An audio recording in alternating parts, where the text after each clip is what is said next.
Hello friends, welcome to lunch services. This is Ram Soni. देखिए, इस समय एक न्यूज आ रही है कि एमपीपीएससी 2019 का रिजल्ट जो प्रीलिम्स का आया था, क्या वो कैंसिल हो सकता है। इसकी काफी अटकलें लगाई जा रही हैं। साथ में राज्य परीक्षा नियम 2015 में संशोधन किया गया था सन 2020 में, उसको भी बदलने पर विचार किया जा रहा है। यहां पर एक आर्टिकल इस समय आया है, आप देख सकते हैं, राज्य परीक्षा नियम 2015 पर संशोधन में विचार। देखिए मामला क्या है, पहले इसको जान लेते हैं, फिर बाकी चीजों को हम डिस्कस करेंगे, एनालिसिस करेंगे। मध्य प्रदेश हाई कोर्ट ने मध्य प्रदेश राज्य परीक्षा नियम 2015 में 17 फरवरी 2020 को किए गए संशोधन की संवैधानिकता सहित पीएससी परीक्षा 2019 के रिजल्ट निरस्त करने की मांग को लेकर दायर याचिकाओं की सुनवाई 26 अक्टूबर तक के लिए बढ़ा दी है। तो याद रखिए 26 अक्टूबर में सुनवाई होने वाली है। इसमें सुनवाई होगी कि क्या एमपीपीएससी 2019 कैंसिल किया जाए या नहीं। वह देखिए कैंसिल क्यों किया जाएगा इसके बारे में जान लेते हैं।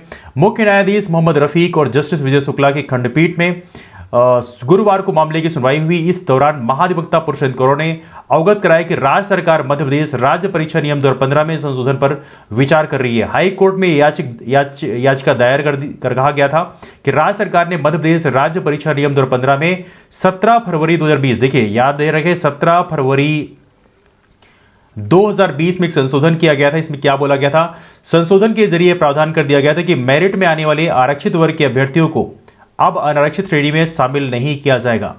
देखिए काफी महत्वपूर्ण है, ऐसा रूल बना दिया गया था कि जो लोग मेरिट में आते हैं, इवनली आप ओबीसी से बिलोंग करते हैं और चाहे आपके जो नंबर ज्यादा ही क्यों ना हो, लेकिन आपको सिर्फ ओबीसी की सीट दी जाएगी। समझ रहे हैं आप।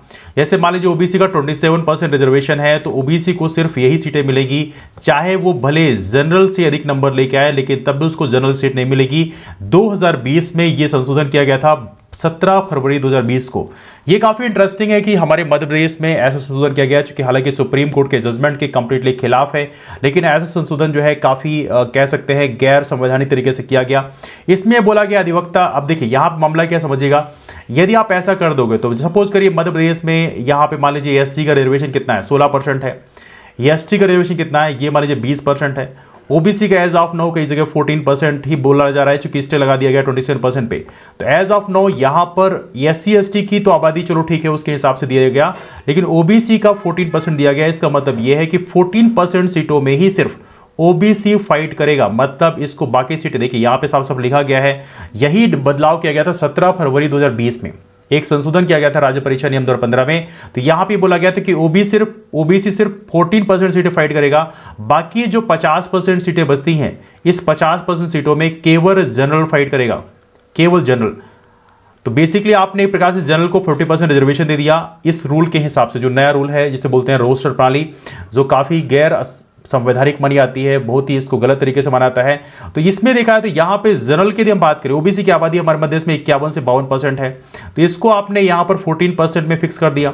जनरल को यहां पे 50% दे दिया। जनरल की आबादी मध्य देश में महज 10% के आसपास है, तो यहां पे 10% पॉपुलेशन को अपने 50% सीटें जो है जनरल को दे दिया।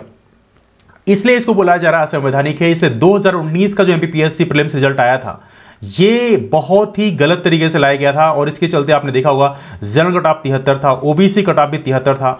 मुझे तो सरप्राइजिंग था 73 नहीं 74 क्यों नहीं हो गया, बट एनीवे। अब यहां पे अधिवक्ता रामेश्वर सिंह ठाकुर और विनायक प्रसाद शाह ने तर्क दिया है कि पीएससी परीक्षा में 113% आरक्षण हो गया है। संशोधित नियम सुप्रीम कोर्ट द्वारा इंदिरा साहनी मामले में दिए गए निर्णय के विपरीत है। तो ये सारी चीजें हैं, लेकिन सबसे महत्वपूर्ण है सुप्रीम कोर्ट का जजमेंट जो ये है कि यहां पे जनरल की सीटों में सभी फाइट करेंगे, उसके बाद एससी एसटी ओबीसी का वर्टिकल रिजर्वेशन होगा। लेकिन अनफॉर्चुनेटली यहां पर जो बदलाव किया गया, संशोधन किया गया था, उसमें यह कर दिया गया था कि एससी एसटी ओबीसी सिर्फ अपनी कैटेगरी में फाइट करेंगे, बाकी जनरल की सीट में केवल जनरल फाइट करेगा। मतलब आपने 10% आबादी को कुल मिला के 50% सीटें उनके लिए रिजर्व कर दी। प्रकाश जनरल का आपने रिजर्वेशन कर दिया था, ये रोस्टर सिस्टम को लाकर, जो काफी असंवैधानिक था। नाउ यहां बहुत सारी चीजें, निकाय चुनाव को लेकर हाईकोर्ट में आवेदन दायर है, तो इसके बारे में हम, ये एक अलग टॉपिक है, इसके बारे में डिस्कस नहीं कर रहे हैं। लेकिन सबसे महत्वपूर्ण बात यह है कि एमपीपीएससी 2019 से कैंसिलेशन की पॉसिबिलिटी हो सकती है, क्योंकि यहां पे जो रिजर्वेशन की पॉलिसी है वो गलत तरीके से इंप्लीमेंट की गई है, और इवनली जो अमेंडमेंट किया गया था वो भी गलत तरीके से किया गया। तो पॉसिबिलिटी है कि शायद असंवैधानिक होता है। तो शायद एमपीपीएससी 2019 का प्रीलिम्स का रिजल्ट कैंसिल होता हुआ नजर आए। 26 अक्टूबर को सुनवाई होने वाली है, तब पता चलेगा बेसिकली मामला है क्या। डिस्कशन को वाइंड अप करते हैं, मुलाकात करते हैं आप लोग फिर। इसके अलावा जो लोग बैच कोर्सेज ज्वाइन करना चाहते हैं यूपीएससी एमपीपीएससी के लिए बैच कोर्सेज ज्वाइन कर सकते हैं इस दिए गए नंबर पर कॉल करके। और इसके अलावा रामसुनी एमपीपीएससी नाम का टेलीग्राम ग्रुप ज्वाइन कर लीजिए, यहाँ पे क्लासेस की इन्फॉर्मेशन शेयर किया है, इसके माध्यम से आप जुड़ सकते हैं। और सबसे महत्वपूर्ण बात यह है, शाम को 4 बजे की मेंस की आंसर राइटिंग क्लास आप सभी लोग ज्वाइन करें यदि आप एमपीपीएससी की तैयारी कर रहे हैं। मिलते हैं फिर, तब तक के लिए bye bye and take care.